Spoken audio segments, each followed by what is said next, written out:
আমার নাম রাজীব।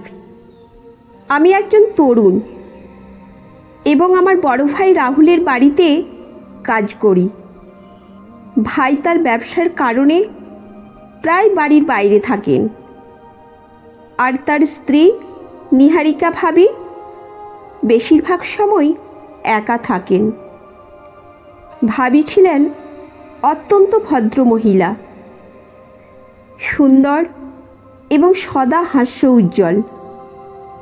তবে মাঝে মাঝে ভাবি একা অনুভব করতেন এবং আমি তার সাহায্য করতে চাইতাম। একদিন সন্ধ্যার পর ভাবি আমাকে ডাকলেন।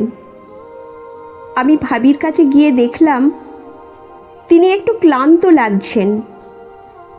ভাবি মৃদু হাসি দিয়ে বললেন, রাজীব, তুমি তো ভালো লুডো খেলো, আজকে আমার সাথে লুডো খেলবে? আমি কিছুটা অবাক হলেও আনন্দিত হয়ে বললাম, অবশ্যই ভাবি। আমরা একটি সুন্দর সাজানো টেবিলের কাছে বসলাম এবং লুডো খেলতে শুরু করলাম।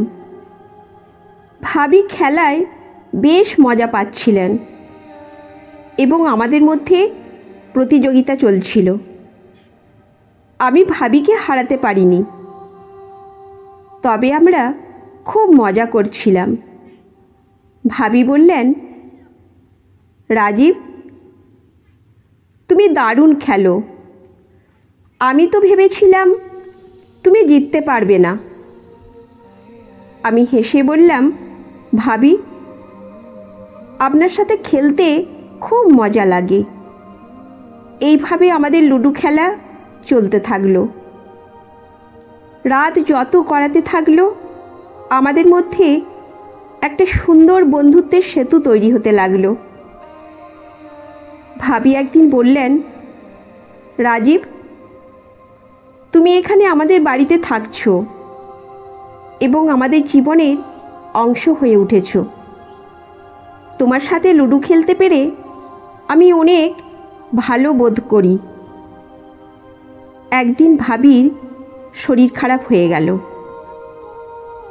আমি তাকে হাসপাতালে নিয়ে গেলাম এবং ভাইকে ফোন করে জানালাম। ভাই এসে ভাবির খোঁজ খবর নিলেন এবং ভাবির চিকিৎসার দায়িত্ব নিলেন।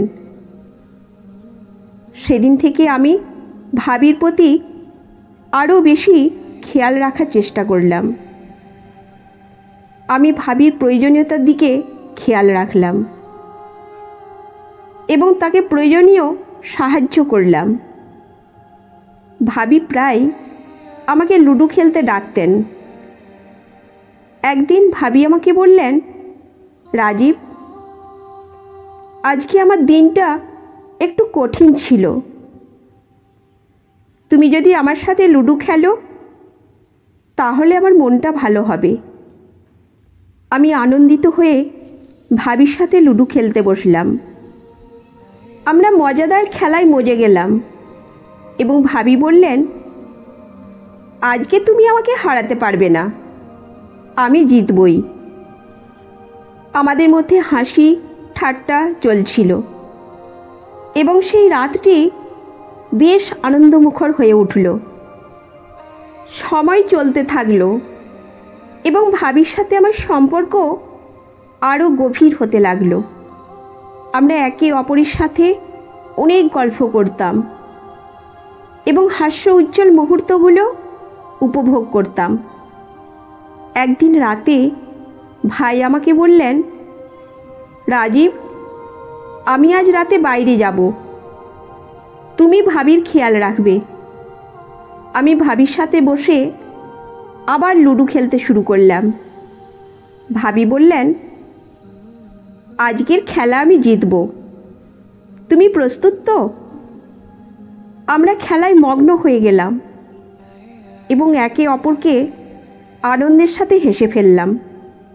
একদিন রাতে ভাবি আমাকে তার ঘরে রেখে বললেন, রাজীব, আমি আজকে কিছু বিশেষ কথা তোমার সাথে শেয়ার করতে চাই। আমি ভাবির কাছে গিয়ে বসে ভাবির দিকে তাকালাম। ভাবি ধীরে ধীরে বলতে শুরু করলেন, রাজীব, আমি জানি আমরা অনেক দিন ধরে একসাথে সময় কাটাচ্ছি। তুমি আমার জন্য অনেক কিছু করেছো এবং আমি তার জন্য কৃতজ্ঞ। ভাবির কথায় আমি কিছুটা অবাক হলাম। ভাবি আমাকে আরও কাছে টেনে নিয়ে বললেন, আমি অনুভব করেছি যে তোমার সাথে থাকা আমাকে সুখী করে তোলে। তুমি আমার জীবনের একটি গুরুত্বপূর্ণ অংশ হয়ে উঠেছ। আমি চাই তুমি সবসময় আমার পাশে থাকো। আমি ভাবির কথা শুনে কিছুটা স্বস্তি অনুভব করলাম এবং বললাম, ভাবি, আমি সবসময় আপনার পাশে থাকতে চাই। আপনি যা চান আমি তাই করব। ভাবি হাসি দিয়ে বললেন, রাজীব, তুমি খুব ভালো মানুষ। আমি চাই আমাদের সম্পর্ক আরও গভীর হোক। তুমি সবসময় আমার সঙ্গেই থাকো। আমরা সেই রাতে অনেক সময় একসাথে কাটালাম, একে অপরের সান্নিধ্য সন্তুষ্ট হয়ে। ভাবি এবং আমি আমাদের সম্পর্কের গভীরতা বুঝতে পারলাম এবং একে অপরের প্রতি ভালোবাসার অনুভূতি আরও দৃঢ় হলো। এই অভিজ্ঞতার পর ভাবি এবং আমি আমাদের সম্পর্ককে নতুন মাত্রায় নিয়ে গেলাম। আমরা একসাথে সময় কাটাতে লাগলাম, একে অপরের প্রতি ভালোবাসা এবং সমর্থন প্রদানের মাধ্যমে আমাদের জীবনকে আরও সুন্দর করতে চেষ্টা করলাম। এই গল্পটি আমাদের শেখায় যে সম্পর্কের মজবুতি এবং আন্তরিকতা কেবলমাত্র বিশ্বাস এবং সম্মানের উপর ভিত্তি করে গড়ে উঠতে পারে। একজন মানুষকে পাশে পাওয়া খুবই গুরুত্বপূর্ণ, বিশেষত যখন জীবনে কঠিন সময় আসে।